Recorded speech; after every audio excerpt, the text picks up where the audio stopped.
দাদু কি খাওয়ালো বলো? মাছ মাংস না মাটন খাসি মাংস। তুমি মাছ মাংস মাটন বাড়িতে খাও না? দাদুর বাড়ি খেতে গেছিলে? হ্যাঁ বাড়িতে খেতে পাই না, কিট্টুর মতো বলছি। যাই হোক মজা করছিলাম। হুম, কেমন বলো, কেমন এনজয় ভালো। কেমন করলে? ভালো ভালো।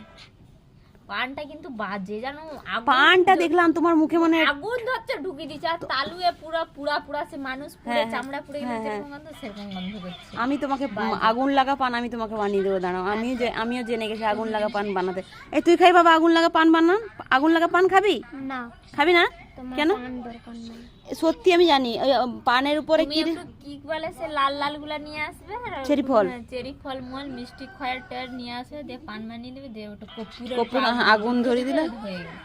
লোকটা আগুন ধরছে আর মুখে ঢুকি দিয়েছে। আর জোরে করে একটু ঠেলে দিয়েছে, এক্সপার্ট নয় মনে হয়।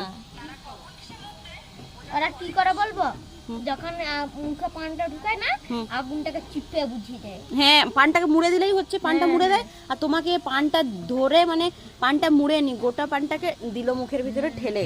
ওইটাই বাজে, না হলে দাদু ঘরে সবকিছুই খাওয়া। হ্যাঁ ব্যাক সাইডটাকে মুড়ে দেয়, আর গোটা পানটাকে না মুড়েই তোমার মুখের ভিতরে ঢুকিয়ে দিয়েছে, দেখলাম তো ভিডিওটা। কিট্টু আয় এদিকে।